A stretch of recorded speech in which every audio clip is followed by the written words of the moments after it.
हे guys what's up good morning everyone. तो कैसे हैं आप सब लोग। Welcome back to your own channel Deepak Yadav science academy. Welcome to the daily Hindu news and editorial analysis of 30th of September 2020। तो guys आज है तारीख 30 सितंबर 2020 और है वेडनेसडे। देखेंगे आज का the Hindu complete newspaper. The Hindu complete newspaper को एनालाइज करेंगे from the view point of UPSC and other various competitive exams. तो गाइस डिस्कशन स्टार्ट करने से पहले अगर आपको लेक्चर की पीडीएफ चाहिए और ये द हिंदू न्यूज़पेपर चाहिए तो आपको करना क्या है, डाउनलोड करना है टेलीग्राम डाउनलोड करने के बाद यहाँ पे सर्च बॉक्स में टाइप करना Deepak Yadav IAS academy. As you can see आप लोग को ये दिख रहा होगा चैनल, है ना। तो जाकर इसको ज्वाइन कर लेना क्योंकि यहाँ पे आपको डेली बेसिस पे न्यूज़पेपर के साथ साथ काफ़ी सारे डिजिटल नोट्स मिल जाते हैं। डिजिटल नोट्स यानी कि जितने भी हमारे करंट अफेयर्स होते हैं न्यूज़पेपर में, उनका बैकग्राउंड एनालिसिस, कॉन्टेक्स्ट, टर्म्स, ये सारी चीज़ें आपको टेलीग्राम पे मिल जाती हैं। तो आप इजीली ये सारे नोट्स को अवेल कर सकते हैं। और अभी तक आपने चैनल को सब्सक्राइब नहीं किया है तो किस बात की देरी है भाई, चैनल को सब्सक्राइब कर दो पहले और बेल आइकन जरूर दबा देना ताकि आपके पास डेली वीडियो की नोटिफिकेशन आती रहे, क्योंकि हम लोग डेली अपलोड करते हैं न्यूज़पेपर एनालिसिस को। तो डिस्कशन स्टार्ट करते हैं। पेज नंबर 1 के ऊपर आते हैं। पेज नंबर 1 के ऊपर आपको इंपॉर्टेंट आर्टिकल्स दिख ही रहे होंगे, हाईलाइट कर रखे हैं हमने। तो सबसे पहला आर्टिकल आप लोगों को ये दिख रहा होगा। ये आर्टिकल क्या बोल रहा है भाई, ये आर्टिकल बोल रहा है 60 मिलियन इंडियंस जो हैं have been expose to virus, यानी कि जो 60 मिलियन इंडियंस हैं वो इन्फेक्ट हो सकते हैं वायरस से। ये हमारा ICMR का सर्वे है, ठीक है। तो 1 मिलियन में कितने होते हैं, 10 लाख। तो आप अंदाज़ा लगा सकते हो 60 मिलियन इंडियंस को ये वायरस इन्फेक्ट कर सकता है। ICMR का सर्वे है। अब यार यहाँ पे एक चीज़ क्वेश्चन उठता है कि ये जो आर्टिकल है, इस आर्टिकल में से क्या इंपॉर्टेंट है हमारे लिए, कुछ इंपॉर्टेंट है या नहीं है, यूपीएससी क्या पूछ सकता है इस आर्टिकल से। तो सबसे बड़ी बात, जो भी डेली व्यूअर हैं उन्हें पता ही होगा कि क्या पूछ सकता है। सबसे बड़ी बात यहाँ पर एक इंपॉर्टेंट चीज़ है, एक इंपॉर्टेंट बॉडी है ICMR। तो ये एक ICMR अकेली एक बहुत इंपॉर्टेंट बॉडी है इस आर्टिकल में, जो जिससे कि क्वेश्चन बन सकता है और बहुत ही ज़्यादा इंपॉर्टेंट है। तो जनरल स्टडीज़ पेपर 2 में आएगी ये बॉडी। हेल्थ जो टॉपिक है हमारा, एक यूपीएससी में टॉपिक आता है जनरल स्टडीज़ पेपर 2 में हेल्थ, तो उसके अंदर में ये वाला टॉपिक हमारा जो करंट अफेयर है ICMR, वो आप इसे लिंक कर सकते हो, ठीक है। ICMR की फुल फॉर्म आपको पता ही चल गया, Indian council of medical research.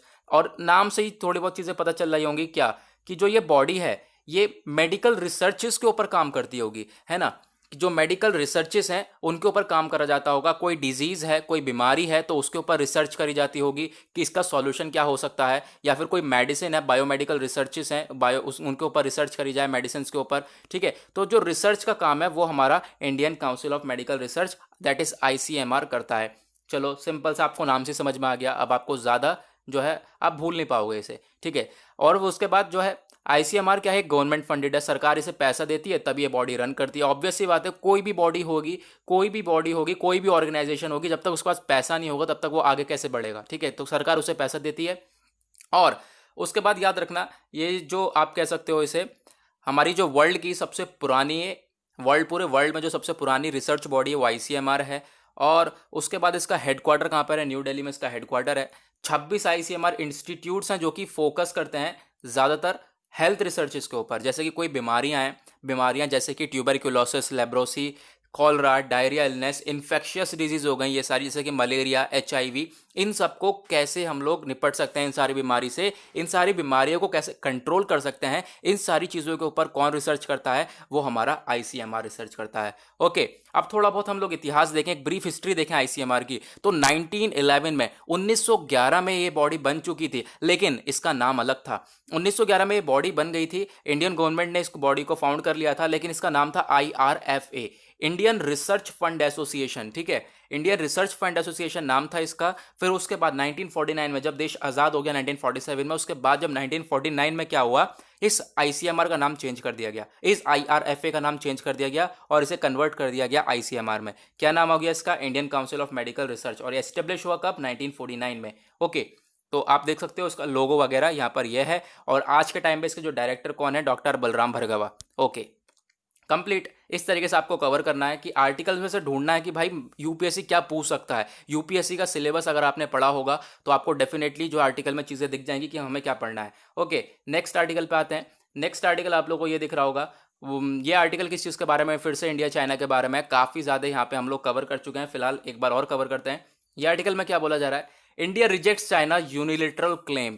China ने एक क्लेम करा है, सुनकर भी हंसी आएगी आप लोगों को, LAC के ऊपर, लाइन ऑफ एक्चुअल कंट्रोल के ऊपर चाइना ने एक क्लेम करा। क्या बोला कि चाइना ने बोला कि जो भारत इंडिया से बोला कि भाई जो ये तुम्हारी यूनियन टेरिटरी है, क्या लद्दाख, ठीक है, लद्दाख जो आपकी यूनियन टेरिटरी है उसको हम रिकॉग्नाइज नहीं करेंगे, वो एज अ यूनियन टेरिटरी हम नहीं मानते और वो इलीगल है, ऐसा बोल दिया चाइना ने। लेकिन इंडिया ने क्या बोला, चलो मैं बताता हूँ इंडिया ने क्या बोला। ये देखो इंडिया ने ये बोला, just for fun meme use करा है। तो फिर ये बाबू भाई की भाषा हमारे इंडिया ने बोली, क्या बोली, आपको दिख गया। तो जो इंडिया है उसने पूरी तरह से रिजेक्ट कर दिया चाइना का क्लेम, ठीक है। यार क्यों, और क्या किया, एक्सेप्ट करेंगे क्या हम लोग, रिजेक्ट कर दिया पूरी तरह से चाइना का क्लेम, क्योंकि चाइना क्या कह रहा है भाई, कुछ अलग ही बात कर रहा है, पता नहीं क्या क्या चल रहा है। अब यार यहाँ पे इंपॉर्टेंट क्या हो सकता है यूपीएससी के पॉइंट ऑफ व्यू से, सबसे बड़ी बात हो सकता है LAC, line of actual control. चलो इसको भी डिस्कस कर लेते हैं लाइन ऑफ एक्चुअल कंट्रोल के बारे में, क्योंकि बैकग्राउंड जाना आपको काफ़ी ज़्यादा ज़रूरी है जितने भी टर्म्स आती हैं। तो एलएसी क्या है, आपको लाइन ऑफ एक्चुअल कंट्रोल पता है। सबसे पहली बात यहाँ पे देखो, एक डिमार्केशन है, डिमार्केशन कह सकते हो आप एक फिक्स्ड पॉइंट्स, जैसे कि मैं हर बार बताता हूँ, एक फिक्स्ड पॉइंट, एक ये समझ लो ये एलएसी है, ये हो गया हमारा इंडिया और ये हो गया चाइना, एक फिक्स्ड पॉइंट जो कि सेपरेट करता है इंडिया और चाइना को, that is called LAC, line of actual control, ठीक है। बस सिंपल है बिल्कुल। उसके बाद ये डिवाइड करा गया है 3 सेक्टर्स में, जो एलएसी हमारा 3 सेक्टर में डिवाइड है। चलो मैप में दिखाता हूँ आप लोगों को मैं यहाँ पर, एक हो गया हमारा यहाँ पर, ठीक है, दूसरा यहाँ पर, एक जहाँ पे लद्दाख लिखा है यहाँ पर, दूसरा इधर की साइड, तीसरा जो है हमारा ये अरुणाचल प्रदेश की साइड, ठीक है। 3 एलएसीज हैं, तो इसको याद रखना। 3 सेक्टर्स में डिवाइड करे गए, एक हो गया हमारा ईस्टर्न सेक्टर, एक हो गया मिडिल सेक्टर, एंड हो गया वेस्टर्न सेक्टर। ईस्टर्न सेक्टर जो कि अरुणाचल प्रदेश सिक्किम इस साइड वाला, मिडिल सेक्टर जो कि हमारा उत्तराखंड हिमाचल प्रदेश इस साइड वाला, उसके बाद लद्दाख ऊपर की साइड, है ना। तो यहाँ पर तीनों एलएसी हैं, तो आप इस चीज़ को याद रखना। हो गया एलएसी हमारा कंप्लीट, और कुछ नहीं जानना, इतनी चीज़ याद रखो, कभी भी क्वेश्चन आ जाएगा तो आप सॉल्व कर सकते हो आप। चलो उसके बाद आगे बढ़ते हैं। आगे यहाँ पर अभी आप लोगों को ये दिख रहा होगा, जो बाबरी डिमोलिशन था इसका वर्डिक्ट आने वाला है, इसका आज जो है वर्डिक्ट आएगा अडवाणी के ऊपर, एल के अडवाणी जी के ऊपर। तो ये सारे वर्डिक्ट वगैरह जब कुछ सुनाएगा सुप्रीम कोर्ट, तो इधर देखेंगे, सुप्रीम कोर्ट नहीं सॉरी, सीबीआई कोर्ट में इसका वर्डिक्ट आएगा, तो सीबीआई कोर्ट के थोड़ा ये वर्डिक्ट दिया जाएगा, तो उसके बाद देखेंगे, कल न्यूज़पेपर में आएगा ये आर्टिकल, तो वी विल डिस्कस, नहीं आएगा तो कोई बात नहीं। उसके बाद आते हैं पेज नंबर 3 के ऊपर। पेज नंबर 3 पे हमारे इंपॉर्टेंट आर्टिकल्स नहीं है, 4 पे आते हैं, 4 पे से निकल के आता है 5 पे। 5 पे एक आर्टिकल मैंने ये कर रखा है हाईलाइट, हाईलाइट क्या कर रखा है, इंपॉर्टेंट नहीं है बट फिर भी थोड़ा बहुत जान लो। जो महाराष्ट्र है अपने फॉरेस्ट राइट्स एक्ट को जो है मॉडिफाई कर रहा है। पहले क्या हुआ करता था, फॉरेस्ट के पास, जंगल के आसपास लोगों के घर हुआ करते थे, है ना। तो अभी यहाँ पर ऐसा नहीं होगा, जो कुछ मॉडिफाई हो रहा है इस एक्ट के अंदर, कुछ चेंजेस होंगे, ऑब्वियस सी बात है, ठीक है। तो अब उसे देख सकते हो। उसके बाद आते हैं पेज नंबर 6 के ऊपर, दैट इज एडिटोरियल। एडिटोरियल होता है हमारे यूपीएससी के पॉइंट ऑफ व्यू से इंपॉर्टेंट। एक बार नजर मार लेते हैं कौन कौन सा एडिटोरियल को हम डिस्कस करेंगे। इस एडिटोरियल को डिस्कस नहीं करेंगे क्योंकि हम लोग ऑलरेडी डिस्कस कर चुके हैं। बस इससे रिलेटेड आप लोग एक क्वेश्चन बता दो, मुझे और कुछ नहीं चाहिए। ये लेबर लॉज के ऊपर है, मैंने आपको डिटेल में पढ़ा रखा है, लेबर लॉज और फार्म लॉज, ठीक है। ये दोनों चीज़ें मैंने आपको डिटेल में कवर करा दी हैं, नोट्स टेलीग्राम पर है, जाओ आपको मिल जाएंगे नोट्स, ठीक है। लेकिन अब यहाँ पे मेरी तरफ से आपके लिए क्वेश्चन है कि जो ये लेबर लॉज है, ये 3 कौन से लेबर लॉज थे, इसके नेम आप लोगों को कमेंट सेक्शन में बताना है। तो ज़रूर नीचे कमेंट करें, क्योंकि सभी लोग डेली काफ़ी आंसर देते हैं, 100 से ज़्यादा बच्चे डेली आंसर दे रहे हैं आजकल, बहुत अच्छा लगता है आंसर देख के। तो गाइस सभी लोग आज भी आंसर देंगे। ये जो 3 लेबर लॉज हैं वो कौन से हैं, नहीं पता है तो उसको जानो, क्योंकि यही काम है आपका। अगर नहीं पता है तो उसके बारे में पता करो, उसके बारे में पढ़ो, फिर उसके बाद कॉमेंट करो, तो आपको ही फायदा होगा इससे, ठीक है। तो 3 लेबर लॉज कौन से हैं उनको बताना है नीचे कमेंट सेक्शन में। मैं काफ़ी बार आप लोगों को बता चुका हूँ और काफ़ी बार पढ़ा चुका हूँ, ठीक है। तो इस आर्टिकल को हम लोग डिस्कस नहीं करेंगे, उसी चीज़ के ऊपर है। फिर उसके बाद हम लोगों को ये आर्टिकल दिखेगा, ये आर्टिकल हमारा जो है कोविड-19 से रिलेटेड है, इसको डिस्कस करेंगे। फिर उसके बाद आगे चलें तो एक आर्टिकल आप लोग को ये दिखेगा, ये आर्टिकल डीएम की पावर्स और जो है हमारे पुलिस कमिश्नर की पावर्स को सेपरेट करने को बोल रहा है, तो उसको पढ़ेंगे हम लोग, क्या क्या सिचुएशन है यहाँ पे, शाहीन बाग से रिलेटेड है। उसके बाद नेक्स्ट जो है अभी यहाँ पर मी टू मूवमेंट के ऊपर बात करी जा रही है। मी टू मूवमेंट क्या होता है आपको मैं बताऊंगा बहुत अच्छी तरीके से, इस आर्टिकल को बहुत अच्छी तरीके से बताऊंगा। इसमें कुछ अलग बातें लिखी हैं, मैं इसको बताऊंगा आप काफ़ी अलग तरीके से, ठीक है। उसके बाद जो है नेक्स्ट आर्टिकल आप लोगों को ये दिखेगा, ये गवर्नेंस की बात करी जा रही है कि जो लोकल पीपल हैं अगर उनके हाथ में गवर्नेंस दे दिया जाए तो ज़्यादा अच्छा रहेगा। कोई हमारी फॉरनर है, उन्होंने फॉरनर ऑथर हैं, उन्होंने ऐसी बुक लिखी थी, उसके ऊपर ये आर्टिकल लिखा गया है, तो मैं आपको बताऊंगा उसके बारे में भी। चलो फिर फिलहाल डिस्कशन स्टार्ट करते हैं और अपना ये वाला आर्टिकल पहला वाला डिस्कस करते हैं। ये किस चीज़ के बारे में है, वेडिंग द कॉस्ट, यानी कि किस चीज़ के ऊपर है ये। अभी आप लोगों को पता है कोविड-19 की सिचुएशन क्या है इंडिया में, सभी लोगों को पता होगी। With over 6 million cases, 6 million से ज़्यादा केसेस हैं भाई, 1 लाख डेथ हो चुकी हैं। अभी विंटर का टाइम आ रहा है, हम लोग ठंडियों में गुजर रहे हैं, ठंडियों में आने वाले हैं इसी पेंडेमिक के साथ साथ। तो अभी काफ़ी ज़्यादा इन्फ्लुएंजा वगैरह की ये चीज़ें देखने को मिलता है हम लोगों को, ठीक है। ठंडियों में काफ़ी ज़्यादा बीमारियाँ देखने को मिलती हैं, तो और ज़्यादा प्रॉब्लम बढ़ सकती है। तो अभी क्या हो रहा है, इसी को लेकर यहाँ पे बात करी गई है कि जो अभी वैक्सीन है आज इस साल तो आनी बहुत ज़्यादा मुश्किल है। अब जो आनी है वो 2021 तक ही देखी जाएगी, 2021 में ही आएगी वैक्सीन। अभी नामुमकिन है, इम्पॉसिबल है, ठीक है। फिर उसके बाद बोला जा रहा है यार वैक्सीन आएगी तो उसको कैसे देखा जाएगा, मतलब कि देखने का मतलब यह है कि कैसे डिस्ट्रीब्यूट करा जाएगा, ठीक है। किसको वैक्सीन पहले मिलेगी, किन लोगों को बाद में मिलेगी, कौन कौन एलिजिबल रहेगा वैक्सीन लेने के लिए, कौन नहीं रहेगा, ठीक है। ये सारी कहाँ कहाँ स्टोर करा जाएगा, क्योंकि वैक्सीन जो बनेगी तो वो तो ढेर सारी बनेगी, ठीक है। तो उसको कैसे स्टोर करा जाएगा, कैसे सप्लाई करा जाएगा, ये सारी चीज़ें, सारी प्रॉब्लम्स है, देखेंगे आगे कैसे कैसे इन सारी चीज़ों को सॉर्ट आउट करा जाएगा, ठीक है। तो इस आर्टिकल को आप पढ़ सकते हैं। इस आर्टिकल को वैसे मैंने समझा दिया और कुछ इंपॉर्टेंट बात है नहीं। नेक्स्ट आर्टिकल आप लोग को ये दिख रहा होगा, ये demarcation in the interest of public order. Public order के बारे में बात हो रही है कि यहाँ पर अभी आपको पता है शाहीन बाग के बारे में। शाहीन बाग का जो केस हुआ था भाई, कितना ज़्यादा बवाल मचा था, सभी को पता होगा, बहुत ज़्यादा बवाल मचा था, है ना। तो फिर क्या हुआ था, फिर उसके बाद यहाँ पर बोला गया है कि जो पब्लिक ऑर्डर है उसको मेंटेन करना चाहिए था, किसको, जो पुलिस कमिश्नर था वहाँ का उस समय, उसे। तो पुलिस कमिश्नर है, पब्लिक ऑर्डर को यहाँ पे शांति नहीं मेंटेन करके चली, जिसकी वजह से बवाल देखने को मिला, फिर इतने ज़्यादा लाठीचार्ज वगैरह इस सारा बवाल देखने को मिला, है ना।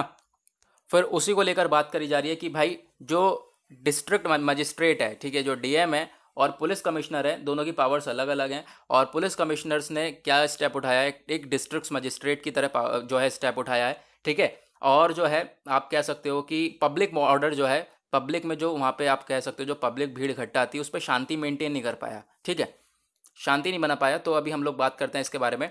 तो सबसे पहले हम लोग बात करें जो दिल्ली पुलिस है। दिल्ली पुलिस के पास तो पहली बात मैजिस्ट्रियल पावर्स हैं, किसके अंडर में, क्रिमिनल प्रोसीजर कोड के अंडर में दिल्ली के पास मैजिस्ट्रियल पावर्स हैं टू टेक प्रिवेंटिव एक्शंस। लेकिन किस लिए हैं वो, प्रिवेंटिव एक्शंस के लिए। लेकिन अभी क्या हुआ शाहीन बाग केस में, पब्लिक ऑर्डर को मेंटेन करने में ये दिल्ली पुलिस फेल हो गई, शांति बनाने में फेल हो गई। और जिसका आपको पता है कितना बुरा हाल हुआ, जिसका रिजल्ट आप लोगों को पता ही होगा। तो उसी के बारे में बात करी जा रही है कि भाई सबसे पहले तो हम बात करें कि पावर्स जो है डीएम की और एक पुलिस कमिश्नर की अलग अलग हैं। सबसे पहले पहली क्या बताया गया है, distinction between independent actions for which no political clearance is needed by the district magistrate to maintain by the public order and by the police to investigate crime and make arrest was ignored। यानी कि क्या बोला जा रहा है, DM का क्या काम है भाई, डीएम का काम है कि चीज पब्लिक ऑर्डर को मेंटेन करना, ठीक है। ये काम पब्लिक ऑर्डर को मेंटेन करना किसका काम है, डीएम का। और पुलिस का क्या काम था, इन्वेस्टिगेट करना, कोई जो क्राइम हुआ है उसको इन्वेस्टिगेट करना, और अगर कोई दोषी है तो उसको अरेस्ट करना। तो यही सारी चीज़ें इग्नोर कर दी गई, ये सारी चीज़ें वॉज इग्नोर्ड, ये सारी चीज़ें इग्नोर कर दी गई। हालांकि हुआ क्या, डायरेक्ट पुलिस ही पहुंच गई वहां पर और पुलिस ने ही जो है ये चीज़ें मेंटेन नहीं कर पाई, ये सारी बातें बोली गई, ठीक है। उसके बाद सेकंड आप लोग देखोगे, ये maintaining public order requires the district magistrate to take hard choice, ठीक है। पब्लिक ऑर्डर को मेंटेन करने के लिए एक डीएम को काफ़ी सारे हार्ड चॉइस लेना पड़ता है, हार्ड डिसीजन लेना पड़ता है, ठीक है। क्योंकि कभी भी वो अहिंसा में भी बदल सकता है, वायलेंस में भी बदल सकता है। वो जो आप कह सकते हो पब्लिक क्राउड है, तो पब्लिक ऑर्डर को मेंटेन करने के लिए जो है डीएम को काफ़ी सारे हार्ड चॉइसेस लेने पड़ते हैं। उसके बाद दो any death opens to the door and inquiry there is no justification for lack of effective police action. लेकिन वहाँ पर एक पुलिस है, पुलिस ने कंट्रोल करा इस तरीके से, पुलिस के पास मजिस्ट्रियल पावर थी, पुलिस वहाँ पे गई थी कंट्रोल करने। तो वो ऐसे जो एक्शंस हैं वो हम लोगों को ऐसे एक्शन नहीं देखे जैसे लेने चाहिए थे, ठीक है। तो थर्ड जो है, जो डिस्ट्रिक्ट मजिस्ट्रेट है is expected to consider protest as a legitimate leveraging government action to prevent others exploiting the grievance। देखो पहली बात तो क्या है, हमारे संविधान में भी क्या लिखा हुआ है, प्रोटेस्ट अलाउ है भाई, लेकिन पीसफुल प्रोटेस्ट, एक वर्ड है पीसफुल प्रोटेस्ट, वो अलाउ है, ना कि वायलेंस वाला प्रोटेस्ट, ठीक है। तो फिर क्या काम था, डीएम का काम होता है कि वो कंसीडर करे कि प्रोटेस्ट किस तरीके का है, कौन प्रोटेस्ट कर रहा है, कौन नहीं प्रोटेस्ट कर रहा है, ठीक है। देखा जाता है पहले एक तरीके से, लेकिन दिल्ली पुलिस ने यहाँ पर कुछ भी चीज़ें डिस्टिंग्विश नहीं करी, दोनों के बीच में डिफरेंस नहीं करा कि भाई प्रोटेस्टर कौन है वहाँ पर और आम आदमी कौन है। धड़ाधड़ जो है चालू कर दिया आपने, बारिश कर दी लाठियों की। तो आपको पता है डिस्टिंग्विश बिटवीन, यहाँ पे पुलिस ने जो है देखा ही नहीं और देख नहीं पाया कि पॉलिटिकल सपोर्टर कौन है, और साथ ही साथ जो वायलेंस है वो किसके द्वारा कॉज करा जा रहा है, जो अहिंसा है वो किसके द्वारा करी करी जा रही है। हालांकि जो प्रोटेस्टर होते हैं वो बहुत कम होते हैं, उनके साथ साथ जो बाकी लोग होते हैं वो भी पिसते हैं, आपको ही पता होगा। तो इस तरीके से बताया जा रहा है कि भाई इन चीज़ों के ऊपर आपको ध्यान देना है, ठीक है। क्या बोला जा रहा है, डीएम की पावर्स क्या है और पुलिस कमिश्नर की पावर्स क्या है, ये दोनों अलग अलग पावर्स है। पुलिस कमिश्नर जो है डीएम की पावर्स, मजिस्ट्रियल पावर्स को जो है फॉलो ना करें, और इन चीज़ों को अगर यहाँ पर आपको दिख रहा होगा जो रोल है डीएम का, ये क्लियरली डिफरेंशिएट होना चाहिए पुलिस कमिश्नर से, ठीक है। डीएम की क्या पावर्स हैं, पुलिस कमिश्नर की क्या पावर्स हैं, क्लियरली डिफरेंशिएट करो। अदरवाइज जैसा कि अभी हम लोगों ने ये सिचुएशन देखी शाहीन बाग वाली, ऐसी आने वाले टाइम में भी काफ़ी सारी सिचुएशन हमें देखने को मिल सकती हैं। ओके, बस इस आर्टिकल में इतना ही था, इतना ही पढ़ना और कुछ मत पढ़ना, ठीक है। आगे बढ़ते हैं, उसके बाद पेज नंबर 7 के ऊपर आते हैं, दैट इज ओपेड पेज। यहाँ पर आप लोग को दिख रहा होगा ये वाला आर्टिकल। अभी हुआ क्या है कि हमारी एक एक्टर है, कौन, पायल घोष, ठीक है। पायल घोष एक्टर हैं, इन्होंने क्या बोला, एक्यूज कर दिया, इल्ज़ाम लगा दिया किसके ऊपर, अनुराग कश्यप के ऊपर, जो कि एक फिल्म मेकर है, ठीक है। किस चीज़ के ऊपर, कि अनुराग कश्यप ने इनके साथ जो है क्या करा है, सेक्सुअल हैरेसमेंट, ठीक है। तो इसके ऊपर जो है इल्ज़ाम लगा दिए फिल्म मेकर के ऊपर, तो उसी को लेकर ये आर्टिकल है, काफ़ी ज़्यादा यहाँ पर देखा जा रहा है, ठीक है। तो फिर इन्होंने कहा कि हाँ सेक्सुअली हैरेस्ड करा गया है। तो अभी यहाँ पर ये है क्या, मी टू मूवमेंट क्या है, सबसे पहली बात आपको जानना है यहाँ पे मी टू मूवमेंट, क्योंकि इस आर्टिकल में सारी बातें ऐसी हैं जो कि आपके काम की नहीं है, ठीक है। काफ़ी सारे यहाँ पर बताए गए और सुप्रीम कोर्ट से लेकर चीज़ें बताई गई कि यहाँ पर इस केस में ये हुआ, इस केस में ये हुआ, तो आपके लिए यहाँ पर ये चीज़ें इंपॉर्टेंट नहीं है, बट यहाँ पर मैं आपको पढ़ाऊंगा अलग तरीके से। पहले बात आप जान लो यार, मी टू मूवमेंट क्या होता है, ठीक है। तो चलो मी टू मूवमेंट को पहले हम कवर करते हैं, फिर उसके बाद धीरे धीरे हम लोग इस पूरे आर्टिकल को कवर करेंगे एक बढ़िया तरीके से, ठीक है। पहली बात यहाँ पर एक चीज़ और देख लेते हैं, इस आर्टिकल में बोला क्या जा रहा है। इस आर्टिकल में बोला जा रहा है, ठीक है, मैंने आपको बता दिया क्या है, कि इन्होंने जो है एक्यूज़ कर दिया अनुराग कश्यप को, जो कि फिल्म मेकर हैं, और क्या कहा गया कि उन्होंने क्या इनको सेक्सुअली हैरेस कर दिया, ठीक है। फिर उसके बाद यहाँ पर क्या बोला जा रहा है, efforts should be made to implement the sexual harassment law. देखो एफर्ट्स लगाने चाहिए कि जो लॉ हैं, ये जो सेक्सुअली हैरेसमेंट के जो लॉ हैं, इसके अगेंस्ट हमारे संविधान में जो लॉ है उसको इम्प्लीमेंट, लागू करा जाए। लॉ तो हैं, लागू नहीं हो पाते हैं, तो सबसे पहली बात उनको लागू करा जाए, और साथ ही साथ जो उनके अंदर खामियां हैं उसके ऊपर काम करा जाए, ठीक है। बात ये करी जा रही है, जो एग्जैक्टली है बात ये करी जा रही है। तो और आपको पता है, अगर आप आर्टिकल पढ़ोगे तो फिर इस आर्टिकल में ऑथर के द्वारा जो है लॉज वगैरह बताए नहीं गए, बोल तो दिया कि हाँ जो लॉज हैं उसको ऊपर काम करो, जो लॉज हैं उसको इम्प्लीमेंट करो, लेकिन लॉज बताए नहीं। तो चलो आर्टिकल को हम कंप्लीट तरीके से पढ़ेंगे। तो यहाँ पर आप लोगों को दिख रहा होगा इसके बारे में, सबसे पहले हम पढ़ेंगे मी टू मूवमेंट के बारे में। ये मी टू मूवमेंट होता क्या है, एक मूवमेंट जो कि against sexual harassment and sexual assault has quickly spread in India recent times. देखो आपको पता होगा ये सेक्सुअल हैरेसमेंट, सेक्सुअल असॉल्ट जो है रिसेंटली अभी इंडिया में काफ़ी तेज़ी से उठा है, और जो मी टू मूवमेंट है इसी के अगेंस्ट काम करता है। अभी यहाँ पर मी टू मूवमेंट में बस खाली एक चेंज ये हो जाता है कि कोई भी वेमेन के साथ अगर उसके वर्क प्लेस पे, ठीक है, जहाँ पे वो काम करती है उसके वर्क प्लेस पे उसके साथ अगर सेक्सुअली हैरेस करा जाता है, ठीक है, सेक्सुअल हैरेसमेंट होता है उसके साथ, ठीक है, या फिर सेक्सुअल असॉल्ट होता है, तो उसके अगेंस्ट यहाँ पे मी टू मूवमेंट है, मी टू मूवमेंट कंडक्ट कराया जाता है, ठीक है। समझ गए ना आप, कि जो वेमेन है जहाँ पे वो वर्क करती है वहाँ पर अगर उसके साथ ये काम होता है तो उसके लिए मी टू मूवमेंट है हमारा, ठीक है। रिसेंटली मी टू मूवमेंट ये स्टार्ट कहाँ से हुआ, अमेरिका से स्टार्ट हुआ, आपको ये याद रखना है, अमेरिका से स्टार्ट हुआ, ठीक है। और आपको पता है कि यहाँ पता नहीं होगा, बहुत लोगों को पता होगा, ये अमेरिका से स्टार्ट हुआ जब यहाँ पर सेक्सुअल मिसकंडक्ट करा गया एक फॉर्मर फिल्म मेकर प्रोड्यूसर जो कि हार्वे विंस्टन है उनके साथ, ठीक है। तो ये सारी बातें हैं, इसको याद रखो।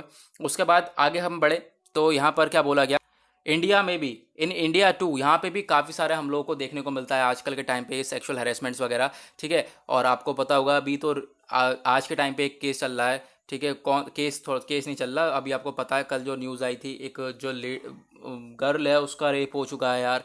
मतलब पता नहीं क्या क्या सिचुएशन आ रही है यार इंडिया में, कैसे कैसे, बस क्या कहो। चलो यहाँ पर पहले हम लोग अपने आर्टिकल को देख लेते हैं, इस आर्टिकल में क्या बोला जा रहा है। उसका बोला क्या जा रहा है, इंडिया में जो है ये हरेसमेंट है पीक पर पहुंच चुका है, ठीक है। जो सेक्सुअली हैरेस कर देता है लोगों को, ये यहाँ पर फीमेल को, तो ये जो है ये भी पीक पे पहुंच चुका है, काफ़ी ज़्यादा होता जा रहा है, राइज हो रहा है इंडिया में। तो उसके लिए वेमेन एम्पावरमेंट एक कंसेप्ट है, आपने थंबनेल भी देखा होगा, वेमेन एम्पावरमेंट का मैंने बनाया हुआ है, पिक्चर जो लगाई है। तो वेमेन एम्पावरमेंट एक कंसेप्ट है जो कि वेमेन को एक आगे रखता है, वेमेन को ताकत देता है, वेमेन को स्ट्रेंथ देता है, वेमेन को कॉन्फिडेंस देता है कि भाई अपने लिए तुम आवाज़ उठा सकती हो, ठीक है। तो ये वेमेन एम्पावरमेंट का मतलब हो गया। तो ये वेमेन एम्पावरमेंट का कंसेप्ट है, ये कहाँ से शुरू हुआ ये बात जान लो, आपको ये चीज़ नहीं पता होगी। ये जो कंसेप्ट है नायरोबी से शुरू हुआ। नायरोबी क्या है, कैपिटल है कीनिया की कैपिटल है, यहाँ से कंसेप्ट आया। देखो एक नई चीज़ है, ये पता चली। न्यूज़पेपर पढ़ने का यही फ़ायदा है, रोज़ नई चीज़ें पता चलने को मिलती हैं। तो ये जो वुमेन एम्पावरमेंट का कंसेप्ट है, ये नायरोबी, एक कीनिया की कैपिटल है, वहाँ से आया है। और इसका मतलब मैंने आपको बता दिया कि जो विमेन है उसके फेवर में काम करना, विमेन को एक ताकत देना, विमेन को एक पावर देना, विमेन को एक कॉन्फिडेंस देना, और उसको एक सिक्योर, उसे लगे कि हाँ मैं सिक्योर हूँ सोसाइटी में, तो एक विमेन एम्पावरमेंट का मतलब ये है। ओके, तो काफ़ी सारे various ways of empowerment of women है यहाँ पर। हमारे संविधान में काफ़ी सारे तरीके हैं जिसमें बोला गया कि जो मेल है और फीमेल है उनके बीच में जो है भेदभाव नहीं करा जाएगा। काफ़ी सारे अनुच्छेद हैं। आर्टिकल 15 है जैसे कि ये भी बोलता है कि आप डिस्क्रिमिनेट नहीं कर सकते against any citizen on the basis of ground of sex. यानी कि आप क्या कर रहे, मतलब कि जैसे कि आप देखते होंगे मेल और फीमेल में काफ़ी ज़्यादा भेदभाव करा जाता है, ठीक है, महिला पुरुष में काफ़ी ज़्यादा भेदभाव करा जाता है। तो हमारा जो आर्टिकल 15 है भारतीय संविधान का, ये कहता है कि जो मेल और फीमेल इसके बीच में जो है ये सारे काम नहीं होंगे, कोई यहाँ पे भेदभाव नहीं होगा, ठीक है। ऐसे ही हमारे काफ़ी सारे आर्टिकल्स हैं। आर्टिकल 15 का सब क्लॉज 3 ये भी यही बात करता है, ठीक है, जो ये discrimination in favour of women, जो है डिस्क्रिमिनेशन वगैरह नहीं होगा। और आपको पता होगा हम लोगों के यहाँ काफ़ी ज़्यादा इंडिया में ये सिचुएशन देखी जाती है। अगर आपको एक एग्जाम्पल ले लो तो एग्जाम्पल में आपको पता चल जाएगा, जैसे कि एक मैन है एक वेमेन है, दोनों एक ही जॉब कर रहे हैं, दोनों एक ही तरह से मेहनत कर रहे हैं, ठीक है। तो सैलरी किसे ज़्यादा मिलती है, मैन को मिलती है, वेमेन को सैलरी कम मिलती है। तो ऐसा डिस्क्रिमिनेशन नहीं चाहिए हम लोगों को यार, ठीक है। उसके बाद आर्टिकल 16 क्या बोलता है, बिल्कुल सेम, ये सारे आर्टिकल्स वही हैं। ये सारे आर्टिकल्स इस चीज़ के ऊपर बताए गए हैं जो कि डिस्क्रिमिनेशन के ऊपर बात करते हैं, यानी कि महिला और पुरुष के बीच में डिस्क्रिमिनेशन ना हो इंडिया में, ठीक है। उसके ऊपर हमारे ये इंडियन कॉन्स्टिट्यूशन में ये सारे आर्टिकल्स हैं, तो आप इसको देख सकते हैं। और उसके बाद हमारी जो है रिसेंटली काफ़ी सारे स्टेप्स लिए गए हैं इस मीटू कैंपेन के द्वारा, ठीक है। मीटू कैंपेन के द्वारा काफ़ी सारे स्टेप्स लिए गए हैं, जैसे कि ग्रुप ऑफ मिनिस्टर को एस्टेब्लिश करा गया है कि अगर ऐसा कुछ होगा, कोई अगर वर्क प्लेस पे सेक्सुअली हैरेसमेंट अगर देखा जाएगा किसी वीमेन के साथ, तो उसके अगेंस्ट ये सारी बॉडीज़ बनाई गई हैं, ग्रुप ऑफ मिनिस्टर्स की बॉडी बनाई गई हैं, ठीक है। और उसके बाद गवर्नमेंट जो है सेटअप करेगी एक कमिटी को, लॉयर्स को, फिर उसके बाद ये सारा का सारा प्रोसेस लिया जाएगा और जिसने भी ये काम करा होगा उसके अगेंस्ट स्टेप उठाया जाएगा। ऐसे यहाँ पर हमारे लिए सीनियन टीवी आर्टिस्ट एसोसिएशन ये बॉडी बनाई गई, ठीक है। और ये डेडिकेटेड ईमेल एड्रेस बनाया गया, यानी कि देखिए जैसे कि कोई विमेन के साथ अगर ये काम होता है, कोई विमेन के साथ कोई सेक्सुअली हैरेसमेंट करता है, तो उसके लिए एक ईमेल एड्रेस बना रखा है ncw.metoo@gmail.com, ठीक है। तो फिर यहाँ पर वो मेल वेल कर दे तो फिर उसके लिए भी यहाँ पर जिसने पर्सन ने काम करा होगा उसके अगेंस्ट स्टेप उठाया जाएगा। तो ये सारी बॉडीज, ये सारे जो है स्टेप्स उठाए गए हैं हमारे द्वारा, ठीक है। तो इस तरीके से आपको आर्टिकल पढ़ना है। इस आर्टिकल में पता है क्या बोला गया है, इस आर्टिकल में सिर्फ ये बताया कि जो हमारा सेक्सुअल हैरेसमेंट हो रहा है आजकल के टाइम पे, उसके अगेंस्ट जो है लॉ को इम्प्लीमेंट करा जाए और उसके जो खामियां हैं उस लॉ को उसकी पूरी करी जाए। लेकिन इस आर्टिकल में बोला नहीं गया कि भाई कमियां क्या हैं और क्या यहाँ पर आप कह सकते हो कि जो है क्या लॉज हैं, ये सारी बातें कुछ भी इसमें बोले ही नहीं गई।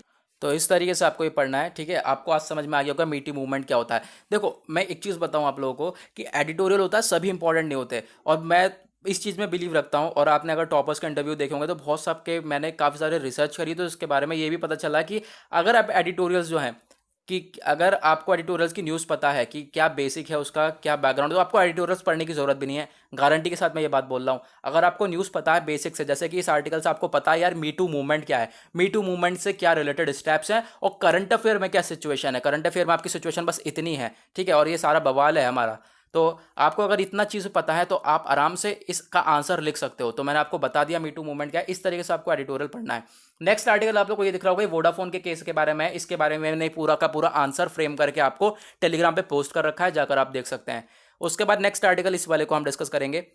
ये आर्टिकल किस चीज़ के बारे में, मैनेजिंग द ग्लोबल कॉमन्स। जो कॉमन पीपल हैं, लोकल पीपल हैं, इसमें बात करी जा रही है अगर उनको हम लोग सेल्फ गवर्नेंस दे दें, अगर वो खुद अपने आप चीज़ों को गवर्न करें, चीज़ों को देखें, अपने आप ही जो है चीज़ों को टैकल आउट करने की कोशिश करें, तो वो ज़्यादा अच्छा रहेगा, ठीक है। ऐसा हमारे आर्टिकल में बोला जा रहा है। तो जैसे कि आप लोग देखोगे यहाँ पर, पहले तो एक चीज़ मैं आपको दिखाता हूँ। 1990 में, 1990 की बात, एक पॉलिटिकल साइंटिस्ट हैं जिनका नाम है एलिनर ऑस्ट्रोम, पब्लिश्ड, ठीक है, पब्लिश्ड पब्लिश नहीं है, एलिनर ऑस्ट्रोम है जिन्होंने अपनी बुक को पब्लिश किया था। पब्लिश कौन सी बुक को पब्लिश किया था, नाम क्या है उसका, लैंडमार्क, ठीक है। तो इस बुक को पब्लिश किया था। तो इस बुक को जब पब्लिश किया, तो ये बुक थी किस चीज़ के ऊपर, governing the Commons, that demonstrate that communities जो हैं अगर अपने आप को खुद को गवर्न करेंगी तो वो ज़्यादा अच्छा है, ठीक है, वो ज़्यादा बेटर है, वो ज़्यादा बेटर रेदर देन जो हम चीज़ें इम्पोज करते हैं उसके ऊपर, ठीक है। तो जो चीज़ें अगर कम्युनिटी अपने आप चीज़ों को देख रही है, अपने आप ही चीज़ों को समझ रही है कि हाँ भाई यहाँ पे गलत हो रहा है, यहाँ पे सही हो रहा है, तो वो ज़्यादा बेटर है। किसी दूसरे बंदों को इन्वॉल्व होने की ज़रूरत ही नहीं रहेगी, किसी दूसरी बॉडीज़ को इन्वॉल्व होने की ज़रूरत ही नहीं रहेगी। तो वही बताया जा रहा है जैसे कि हमारा ग्लोबल कॉमन हो क्या गया, कॉमन चीज़ें क्या हो गई, जैसे कि आप लोग देख लो यहाँ पे जूनोटिक डिजीज स्प्रेड हो रही हैं, जैसे कि कोविड 19 जो हो गया, कोविड 19 कोरोना वायरस आज के टाइम पे फैल रहा है। ग्रीन हाउस गैस एमिशंस, जैसे कि मैंने आपको पढ़ाया था कल कार्बन एमिशन के बारे में, ठीक है। बायोडाइवर्सिटी रिडक्शन, जैसे कि हमारे कुछ जो है स्पीशीज़ वगैरह वो कम होती जा रही हैं, है ना। तो जितने भी हमारे ये हैं, जितनी भी हमारी जो प्रॉब्लम्स हैं, अगर इन चीज़ों को अगर ग्लोबल कॉमन्स जो हैं हमारे लोकल पीपल अपने आप ही देखें, अपने आप ही इन चीज़ प्रॉब्लम्स को समझें, अपने आप ही प्रॉब्लम्स को गवर्न करें, अपने आप ही प्रॉब्लम्स के सॉल्यूशंस निकालें, तो यार ये चीज़ बेटर है, ठीक है। ये चीज़ बेटर है, कोई दूसरी बॉडी आके यहाँ पर इसमें इन्वॉल्वमेंट नहीं रहेगा, तो ये चीज़ बेटर है। और जैसे कि आप देखोगे, to manage our global commons we need to facilitate accommodated the self governance of local common people, ठीक है। क्या हुआ, मतलब क्या है कि हम लोग पावर दे सकते हैं, यानी कि गवर्नमेंट आप कह सकते हो एक तरीके से पावर दे सकती है कि जो लोग हैं वो अपने आप चीज़ों को सेल्फ गवर्न करें, ठीक है, सेल्फ गवर्न करें, लेकिन साथ ही साथ उसमें कुछ सेफ गार्ड्स भी दें, ठीक है। उसके साथ कुछ सेफ गार्ड्स दिए जाएँ, कुछ प्रोटेक्शन भी दिए जाएँ, क्योंकि अगर ऐसा हो सकता है कि जो हम अगर कह दें कि सेल्फ गवर्नेंस अगर हमने प्रोवाइड कर दिया तो काफ़ी लोग गलत इस्तेमाल भी कर सकते हैं, ठीक है। तो उसके लिए हम सेफ गार्ड्स वगैरह भी कुछ प्रोवाइड करें, जिसकी वजह से यहाँ पे अच्छा स्टेप हो सकता है कि लोग अपने आप को खुद को सेल्फ गवर्न करें, खुद सिचुएशन देखें, खुद क्या परेशानी आ रही है एनवायरमेंट में और उन परेशानी से कैसे हल निकल सकता है, अगर वो खुद देखेंगे तो ये चीज़ बेटर है। ओके, तो ये सारी बातें इस आर्टिकल में बोली गई। नाउ नेक्स्ट आर्टिकल हम लोग पढ़ते हैं एट्थ पेज पे आते हैं। एट्थ पेज पे आप लोग के लिए कोई आर्टिकल नहीं है। फिर उसके बाद 9 पेज पे आएंगे, जो हमने फर्स्ट पेज पे कवर किया था वही आर्टिकल है। जो सीबीआई का कोर्ट है ये फोकस कर रहा है 2 मेन क्राइम्स के ऊपर, ठीक है। 2 मेन क्राइम के ऊपर फोकस कर रहा है। कौन कौन से आपको पता है, बाबरी केस से रिलेटेड फर्स्ट क्राइम जो कि यहाँ पर नंबर 197 1992 का यहाँ पे क्राइम है, ठीक है, जो कि आपको पता होगा कर सेवक वाला, ठीक है। आपको मैंने ये अगर मैं इसके डिटेल में जाऊंगा तो बहुत लंबा हो जाएगा, कर सेवक और फिर उसके बाद जो बाबरी मस्जिद का ये पूरा का पूरा इसका बैकग्राउंड, ठीक है। तो फिर आप याद रखो बस खाली जो सीबीआई है अभी फोकस कर रहा है 2 मेन क्राइम के ऊपर। देखेंगे अभी क्या क्या इसके जो डिसीजन है, जो उसका वर्डिक्ट है, क्या वर्डिक्ट आएगा, क्या डिसीजन आएगा, ठीक है। अभी जो इन केसेस के ऊपर ध्यान दिया जा रहा है, क्या वर्डिक्ट आएगा अभी ये नहीं बताया गया। आज केसेस के ऊपर वर्डिक्ट सुनाया जाएगा, सुनवाई होगी, तो देखेंगे आज क्या क्या यहाँ पर बोला जाएगा। और कल आर्टिकल आता है तो हम लोग डिस्कस करेंगे, नहीं आता है तो कोई बात नहीं। ओके, नाउ हम इंपॉर्टेंट चीज़ यहाँ पर भूलते जा रहे हैं, सीबीआई, ठीक है। तो सीबीआई के बारे में आप लोगों को पता ही होगा क्योंकि कल ही आप लोगों ने बताया है, कल या परसों आप लोगों ने सीबीआई के बारे में सभी लोगों ने कमेंट करा है। तो बस मुझे खाली इतना बता दो, क्वेश्चन आपके लिए यहाँ पर इतना ही है कि जो सीबीआई के आज के टाइम पे डायरेक्टर है वो सीबीआई का डायरेक्टर कौन है, ठीक है। सीबीआई का डायरेक्टर आज के टाइम पे कौन है सभी लोगों को पता होगा, क्योंकि सीबीआई के बारे में ये जो चीज़ें हैं, छोटी छोटी बॉडीज़ हैं, मैंने आप लोगों को रटा दी हैं, तो ज़रूर बताएं, ठीक है। चलो, आज मुझे ठीक है बहुत निकल रहा है यार।